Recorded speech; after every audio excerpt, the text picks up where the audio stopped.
Part 1, The Discovery.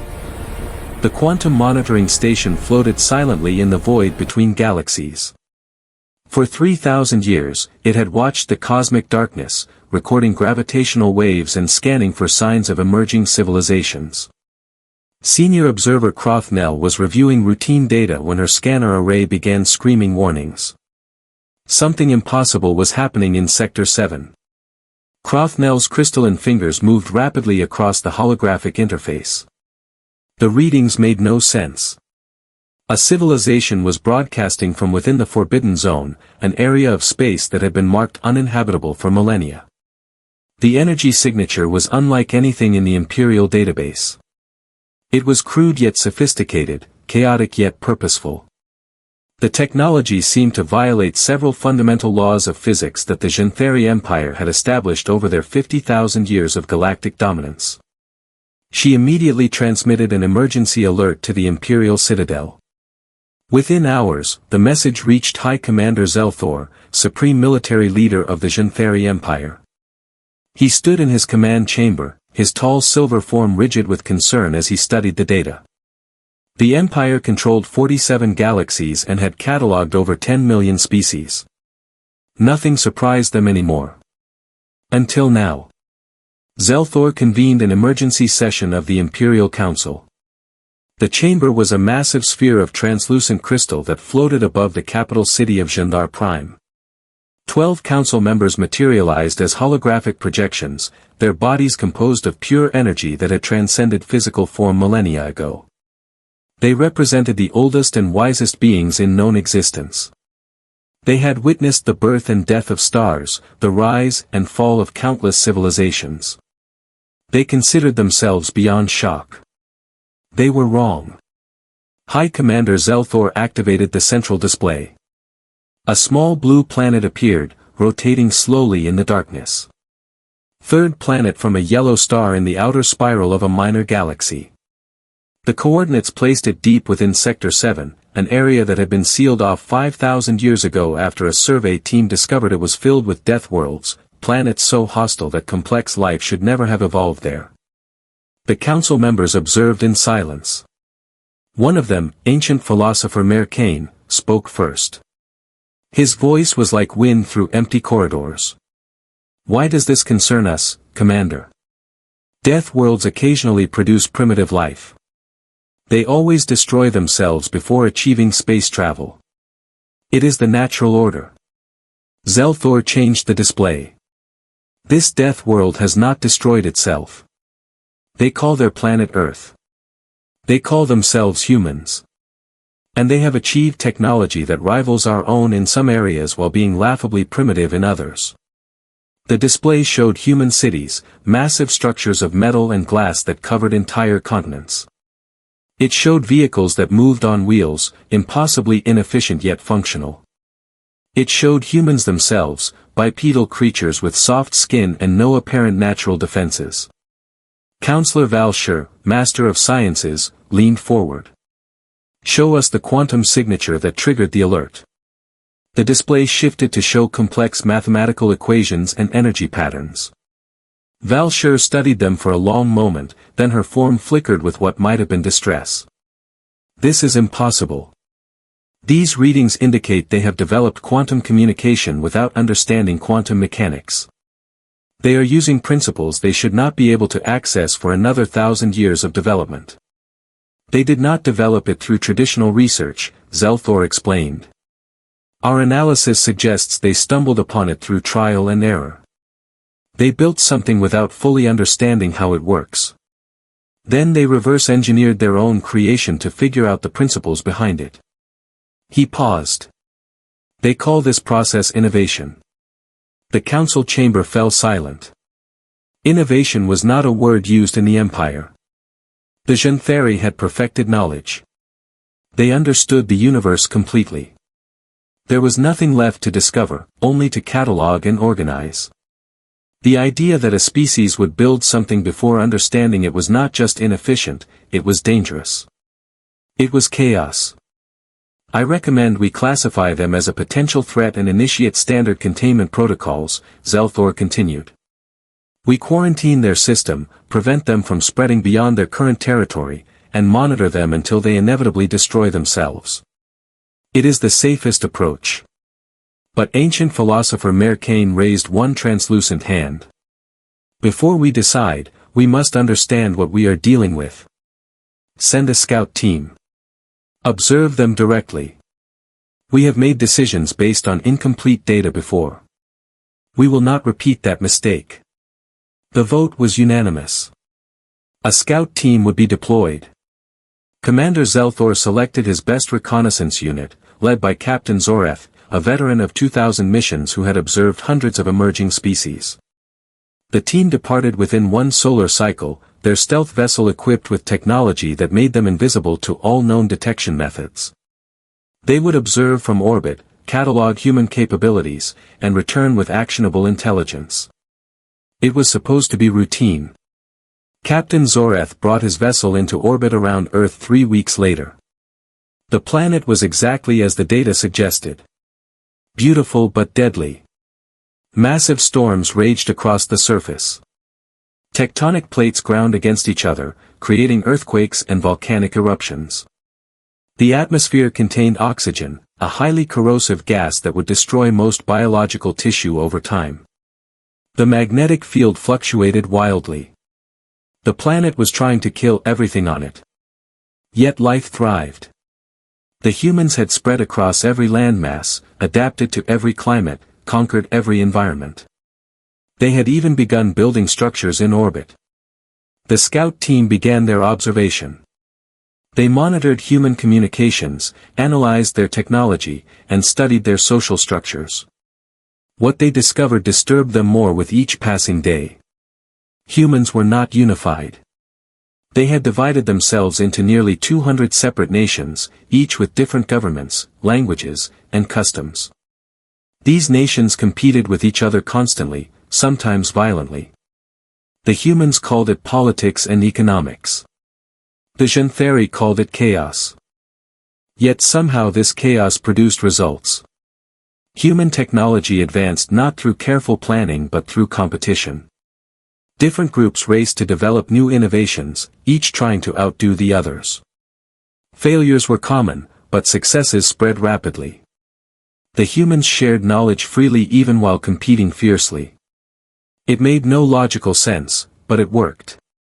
In just 2 centuries, they had progressed from primitive combustion engines to quantum computers.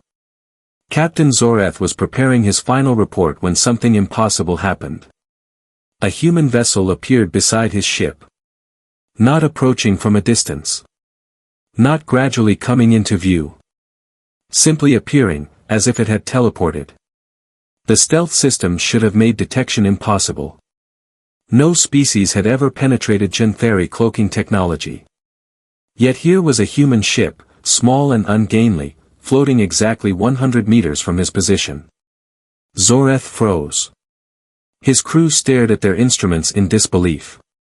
The human vessel should not be able to see them. Should not be able to match their orbit so precisely. Should not even know they were there. A communication channel opened. A human face appeared on the display, male with dark skin and gray hair. He was smiling. "Good morning," he said in perfect Xanthari language. "We noticed you have been watching us for the past 11 days. We thought it would be polite to introduce ourselves. I am Captain Rodriguez of the Earth Defense Coordination Force. Welcome to our solar system." The Xanthari scout team sat in stunned silence. 11 days. The humans had known about them since the beginning. They had watched the Watchers. They had translated the Xanthari language. They had developed the technology to match orbit with an invisible ship. And they had waited 11 days before revealing themselves. Why? Captain Rodriguez seemed to read the question on their faces. "We wanted to see what you would do. Whether you would attack, attempt communication, or simply observe. You chose observation, which suggests peaceful intent. We appreciate that." He leaned back in his chair. "We have been expecting visitors for quite some time. We knew someone would eventually notice our quantum experiments. We are glad it was you. Zoreth found his voice. How did you detect our vessel? Our stealth systems are unbreakable. Rodriguez laughed. Your stealth systems are excellent. They block electromagnetic radiation, muffle gravitational signatures, and disperse heat emissions. Very impressive. But they do not account for quantum entanglement. Your ship's mass creates tiny distortions in the quantum field. We have sensors that detect those distortions. Took us 8 years to develop them specifically for this purpose. The implications struck Zoreth like a physical blow. The humans had developed detection technology without ever encountering stealth vessels. They had prepared for a threat they had never faced. They had assumed someone would eventually come and had made themselves ready. This was not innovation. This was strategic paranoia taken to an extraordinary level. You prepared for us, Zoreth said. You knew someone would find you. Rodriguez nodded. We prepared for anyone. We have defensive satellites throughout our system. We have weapons platforms on our moon and Mars. We have contingency plans for first contact scenarios ranging from peaceful dialogue to hostile invasion. He smiled again. We hope for peace, Captain. But we prepare for war. It is the human way. Zoreth transmitted everything back to the Imperial Citadel in a compressed data burst. Then he made a decision that probably saved his life. Captain Rodriguez, I formally request permission to land and establish diplomatic relations. My mission was observation, but circumstances have changed. Humanity clearly deserves direct communication, not covert surveillance. Rodriguez's smile widened. Permission granted, Captain. We have prepared a landing facility specifically for this possibility. Please follow the navigation beacon we are transmitting. And Captain, thank you for your honesty. We value that greatly. The human vessel vanished as suddenly as it had appeared, leaving only a set of coordinates. As the Janthari scout ship descended toward Earth, Zoreth reviewed the data his team had collected. Humans lived an average of 90 years, incredibly brief compared to the Janthari lifespan of 10,000 years. Yet they accomplished more in those 90 years than most species did in a millennium. They built, created, fought, loved, and died in what seemed like moments. Every human knew their time was limited. It made them desperate and dangerous and incredibly productive. The ship landed at a facility in what humans called Colorado. Armed soldiers surrounded the landing site, but they maintained a respectful distance. Captain Rodriguez met them personally, accompanied by several scientists and diplomats. He was wearing a formal military uniform with numerous decorations. Zoreth recognized some of them from the database. Combat medals. This human had been a warrior before becoming a diplomat. Welcome to Earth, Rodriguez said. We have much to discuss. But first, let me show you something. He led them to an observation window overlooking a vast mountain range. Beautiful, is it not? Those mountains were formed by tectonic activity. The same forces that create earthquakes and volcanic eruptions. Our planet is constantly trying to destroy the structures we build on it. So we build stronger. We adapt. We overcome. He turned to face Zoreth directly. You come from a civilization that has achieved perfection. You have transcended physical form. You have mapped the universe. You have nothing left to discover. He smiled. We are the opposite. We are young, chaotic, and hungry. We have everything left to discover. We will make mistakes. We will fail. We will get back up and try again. That is what humans do. Zoreth felt something he had not experienced in centuries. Uncertainty. The Janthari Empire had protocols for every situation. They had contingency plans built on 50,000 years of experience. But they had never encountered anything like humans. A species that turned chaos into strength. That prepared for threats that did not exist. That smiled at the unknown instead of fearing it. Captain Rodriguez extended his hand, a human gesture of greeting. "Shall we begin? Your Emperor wants to know what we are capable of. I am authorized to show you everything. Our technology, our history, our capabilities. We believe in transparency, Captain Zoreth. We hide nothing because we have nothing to hide and everything to prove." As Zoreth clasped the human's hand, he realized that his mission had just become far more complicated. He had come to observe a primitive species. Instead, he had found something that might change the Empire forever. The humans were not just survivors of a death world. They were what happened when survival became philosophy. When adaptation became culture. When the impossible became routine. The report he would send back to High Commander Zelthor would shake the foundations of the Empire. Because the most terrifying thing about humans was not their technology or their weapons or their chaotic society. It was their potential. They had achieved all of this in just 10,000 years of civilization. What would they become in another 10,000? In 100,000? In a million? The Zhenthari Empire had existed for 50,000 years. They had seen everything. They knew everything. They controlled everything. But they had stopped growing. They had reached the peak and settled there, content in their perfection. The humans had just begun climbing. And they showed no signs of stopping. Ever. The revelation: the Imperial Citadel received Captain Zoreth's full report 6 hours after his landing on Earth. High Commander Zelthor read it 3 times, each reading making him more uneasy. He had expected data about primitive technology and simple social structures. Instead, he received a document that challenged everything the Zhenthari Empire understood about civilization development. The report was immediately classified at the highest level and distributed only to the 12 council members. Ancient philosopher Merkane summoned an emergency council session within the hour. The holographic forms of all 12 members materialized in the crystal chamber, their energy signatures flickering with agitation. This was unprecedented. The council rarely met more than once per cycle, yet this was the second emergency session in less than a month. Zelthor stood at the center, the weight of his discovery pressing down on him like a physical force. "The humans have requested formal diplomatic relations," Zelthor began without preamble. "Captain Zoreth has confirmed that they detected our stealth vessel from the moment it entered their system. They have been monitoring our communications and have translated our language perfectly. They knew we were watching them and they allowed it to continue because they wanted to study our behavior before revealing themselves." Counselor Valsher's form pulsed with sharp light. "That is tactically sophisticated. They turned our surveillance operation into an intelligence-gathering opportunity for themselves. What else has Captain Zoreth discovered?"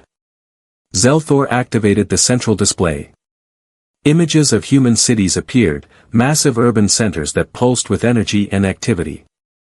Unlike Zhenthari cities which were planned and orderly, human settlements seemed to grow organically, chaotic yet functional. "They have invited us to send a delegation to their planet. They offer complete transparency. Full access to their scientific databases, military installations, and governmental archives. They claim they want to establish trust through honesty." Counselor Thainris, master of warfare, made a sound like grinding metal. "It is a trap. No species reveals its full capabilities to a potential threat. They are luring us into complacency before they strike." "That was my initial assessment as well," Zelthor admitted. "But I have reviewed every interaction Captain Zoreth documented. The humans are not acting like a species preparing for conquest. They are acting like a species preparing for partnership. They have built defensive capabilities, yes, but they have not deployed them aggressively. They could have destroyed our scout vessel. Instead, they invited Captain Zoreth to land." Ancient philosopher Merkane remained silent for a long moment, processing the information through consciousness that had existed for 12,000 years. "We will send a delegation. Not because we trust them, but because we must understand them. A species that can surprise us is a species that can threaten us. We need to know what humanity truly represents." The vote was not unanimous this time. 4 council members voted against direct contact, preferring to maintain observation from a safe distance. But 8 voted in favor, and the decision was made. High Commander Zelthor would personally lead the delegation to Earth. It was a significant gesture. The supreme military commander of the Xanthari Empire had not visited another civilization in over 1,000 years. His presence would signal that the Empire took humanity seriously. Zelthor departed aboard the Imperial vessel Eternal Vigilance, accompanied by a team of scientists, cultural analysts, and military observers. The journey to Earth took 2 weeks even at maximum faster-than-light speed. During that time, Zelthor studied every piece of available data about humans. Their history fascinated and disturbed him in equal measure. They had nearly destroyed themselves dozens of times through warfare, disease, and environmental catastrophe. Yet each time they had pulled back from the brink and rebuilt stronger than before, the vessel emerged from faster-than-light travel at the edge of Earth's solar system. Immediately, sensors detected hundreds of human satellites and weapons platforms. The defenses were impressive for such a young civilization. But more impressive was how they were deployed. The platforms covered every approach vector, overlapping fields of fire with redundant systems. Whoever designed this network understood military strategy at a level that usually took species thousands of years to develop. A communication channel opened before Zelthor could initiate contact. A human face appeared on the display, male with graying hair and sharp intelligent eyes. He wore a formal suit rather than a military uniform. "Welcome, High Commander Zelthor. I am Ambassador Marcus Webb of the United Earth Government. We are honored by your visit. Your vessel is cleared to approach Earth directly. We have prepared a landing site at our primary diplomatic facility in Geneva, Switzerland." Zelthor noted the human's calm demeanor. No nervousness, no excessive formality, just professional courtesy. "Thank you, Ambassador Webb. I appreciate your hospitality. My sensors indicate substantial defensive installations throughout your system. Is this standard procedure for receiving diplomatic visitors?" Webb smiled slightly. "High Commander, you are the supreme military leader of an empire that controls 47 galaxies and has existed for 50,000 years. You could destroy our entire civilization with a single vessel. Yes, we maintain defensive posture. It would be foolish not to. But these defenses are not aimed at you specifically. They are aimed at anyone who might wish us harm." The honesty was startling. Most species would have made excuses or downplayed their military preparations. Webb simply stated facts without apology. Zelthor found himself appreciating the directness. The Eternal Vigilance descended through Earth's atmosphere, and Zelthor got his first direct view of the planet that had produced humanity. It was beautiful in a violent way. Massive storm systems churned across the oceans. Mountain ranges thrust upward from tectonic pressure. Rivers carved deep channels through the landscape. Everything was in motion, constantly changing, never still. The vessel landed at a facility surrounded by green mountains. Zelthor and his delegation emerged to find Ambassador Webb waiting with a small group of humans. They were all different, varying in size, skin color, and age. This diversity surprised Zelthor. Most advanced species had achieved genetic uniformity. The humans seemed to celebrate their differences. Ambassador Webb stepped forward and performed the human greeting gesture, extending his hand. "High Commander, welcome to Earth. Thank you for accepting our invitation. I know this must seem unusual to you. We are not what you expected." Zelthor grasped the offered hand, noting the warmth and firmness of the grip. "You are correct, Ambassador. Your species defies many of our predictions. That is precisely why I am here. We need to understand what humanity represents." "Then let me show you," Webb said. He gestured toward a building complex. "We have prepared a demonstration of human capabilities. Not to threaten you, but to help you understand us. We believe the best foundation for any relationship is honest assessment of what each party brings to the table." Over the next 3 days, the Xanthari delegation witnessed demonstrations that challenged their understanding of biology, physics, and strategic thinking. the first demonstration involved human physical capabilities. A soldier named Lieutenant Sarah Park entered a testing chamber designed by Gyntheri scientists to measure endurance and pain tolerance. The tests began at levels that would stress most species. Park completed them easily. The scientists increased the intensity. Park continued. They pushed the parameters to levels that should have caused biological shutdown.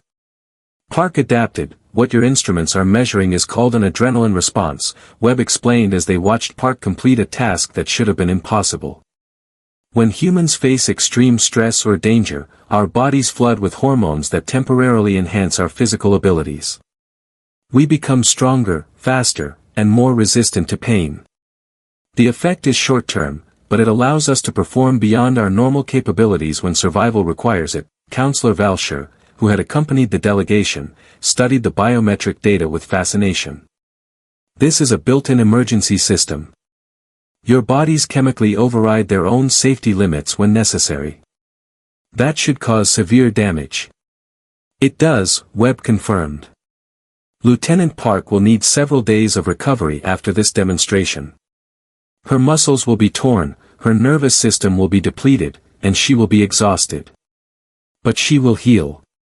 And the next time she faces similar stress, her body will be slightly better prepared. Humans improve through damage and recovery. We call it adaptation. The second demonstration involved problem solving. The Gyntheri presented a complex puzzle that typically took advanced species several weeks to solve using traditional logic and mathematical analysis. A team of human scientists was given the same puzzle. They solved it in 42 hours. Not through superior intelligence, but through what they called creative chaos. The team argued constantly, proposed dozens of failed solutions, built physical models, and drew diagrams on every available surface. Their process looked inefficient and disorganized. But it worked that we do not think in straight lines, explained Dr. Elena Vasquez, leader of the scientific team. We approach problems from multiple angles simultaneously. We try things that should not work. We fail constantly. But each failure teaches us something, and eventually we stumble onto solutions that pure logic might never reach. She smiled. Your species has perfected knowledge. You know the right answer to everything. We do not have that luxury, so we became very good at finding answers through experimentation. The third demonstration was the most disturbing. Ambassador Webb took Zelthor to an underground facility buried deep beneath the Swiss mountains. This is one of 47 strategic defense centers we have constructed over the past 30 years, Webb explained as they descended in an elevator. We built these facilities before we had any evidence that alien civilizations existed. We built them because we assumed someone would eventually find us, and we wanted to be ready. The facility was massive. Command centers monitored every satellite and weapons platform in the solar system. Manufacturing bays produced ammunition and replacement parts. Living quarters could support thousands of people for years. Storage vaults held enough food, water, and medicine to sustain Earth's population through extended conflict. Everything was designed for one purpose, survival. You built all of this based on an assumption, Zelthor said slowly. You prepared for a threat that might never come. Webb nodded. Hope for the best, prepare for the worst. It is a human philosophy. We would rather build defenses we never use than be caught unprepared when danger arrives. Some call it paranoia. We call it prudence, but the cost must have been enormous. The resources, the labor, the coordination required. Webb's expression became serious. High Commander, humans spend approximately 6% of our global economic output on defense and space exploration. Some think that is too much. Others think it is not enough. But we all agree on one thing, we will not be victims. Whatever happens in this universe, humanity will face it on our feet, ready to fight or ready to cooperate, but never helpless. That evening, Zelthor met privately with Ambassador Webb in a quiet observation room overlooking the mountains. The sun was setting, painting the sky in brilliant shades of orange and red. Webb had brought a bottle of something he called whiskey and 2 glasses. It is a human tradition to share drinks during important conversations, he explained. It builds trust and relaxation. Zelthor accepted a glass, though his biology processed alcohol differently than humans. They sat in silence for a moment, watching the sunset. Finally, Zelthor spoke. Ambassador Webb, I must ask you directly. What does humanity want from the Xanthari Empire? Webb took a slow sip of his drink. We want what every intelligent species wants. Security, prosperity, knowledge, and friendship. We want to trade with you, learn from you, and share what we have learned. We want to be part of the larger galactic community, and if we refuse? If the Empire decides that humanity is too dangerous, too chaotic, too unpredictable to be allowed to spread beyond your system? Webb met his gaze steadily. Then we would be disappointed, but we would respect your decision. We would remain in our system and continue developing on our own. We would not attack you or attempt to force our way into galactic society. He paused. But High Commander, you should know that we would continue preparing. We would continue building. And eventually, we would become powerful enough that you could not contain us even if you wanted to. There was no threat in his voice, just statement of fact. Zelthor felt a chill run through his energy matrix. Is that a warning, Ambassador? Webb shook his head. It is reality. Humans do not stop. We cannot stop. It is fundamental to who we are. Every generation pushes further than the last. Every century brings innovations that the previous century thought impossible. We will reach the stars eventually, with your cooperation or without it. We would greatly prefer with. Zelthor stood and walked to the window. His reflection was barely visible in the glass, a shimmering outline of energy. Your species frightens me, Ambassador Webb. Not because you are aggressive or hostile, but because you are relentless. The Empire has stood for 50,000 years because we achieved perfection and maintained it. You have existed for barely 10,000 years and you are already approaching our capabilities in some areas. What will you be in another 50,000 years? Webb joined him at the window. High Commander, 50,000 years ago my ancestors were living in caves and hunting with stone-tipped spears. We have come impossibly far in an impossibly short time. And you are right to be concerned. We are relentless. But that relentlessness does not have to be a threat. It could be an asset. He turned to face Zelthor directly. Your empire has achieved perfection. You have nowhere left to grow. We are still growing, still learning, still discovering. Partner with us. Let us bring new perspectives to old problems. Let us be the chaos that balances your order. The proposal was audacious. The Xanthari Empire did not have partners. They had subjects and allies, but never equals. Yet Webb was proposing exactly that. An equal partnership between an empire that controlled 47 galaxies and a species that controlled one solar system. It should have been absurd. Somehow it was not. That I will present your offer to the Imperial Council, Zelthor said finally. But I cannot predict their response. Many will see you as a threat that must be contained. You will need to convince them that humanity deserves trust. Webb smiled. Then let me give you something to take back to them. He pulled a small data crystal from his pocket. This contains complete specifications for our quantum communication technology. The same technology that allowed us to detect your stealth vessel.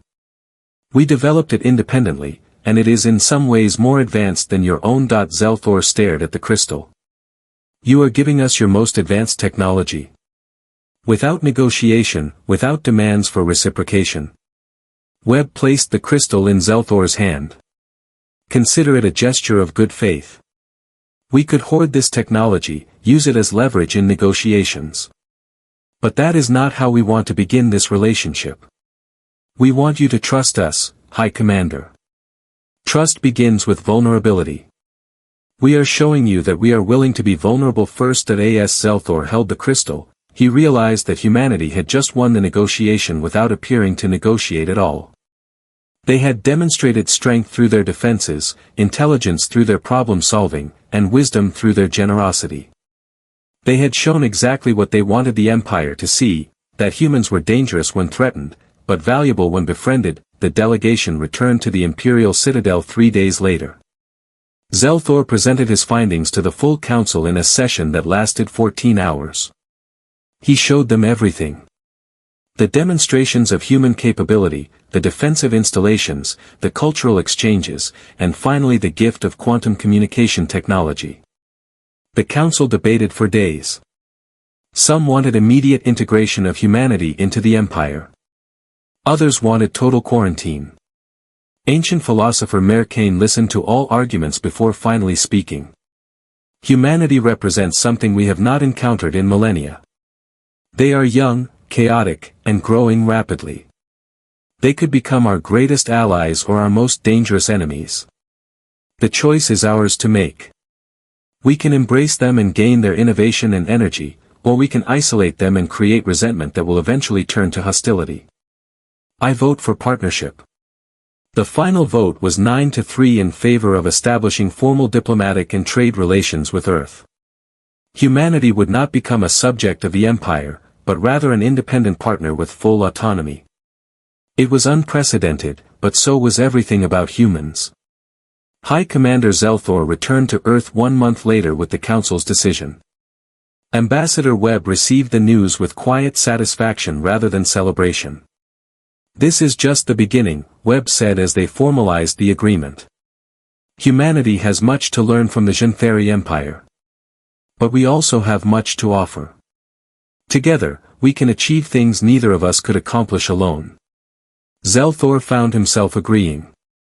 For the first time in millennia, the Empire would grow again, not through conquest or expansion, but through partnership with a species that refused to stop reaching for the impossible. As he prepared to depart Earth for the final time, Zelthor asked Webb one last question. Ambassador, what is humanity's ultimate goal? Where do you want to be in 1,000 years, in 10,000 years? Webb looked up at the stars visible through the facility's transparent ceiling. High Commander, humans have a saying, reach for the stars and you might catch the moon. We do not have an ultimate goal because we do not believe in limits. We will keep reaching, keep growing, keep discovering until the universe itself runs out of mysteries. And maybe not even then. That answer, more than anything else, convinced Zelthor that the Empire had made the right choice. Humanity would never be content with perfection. They would always hunger for more.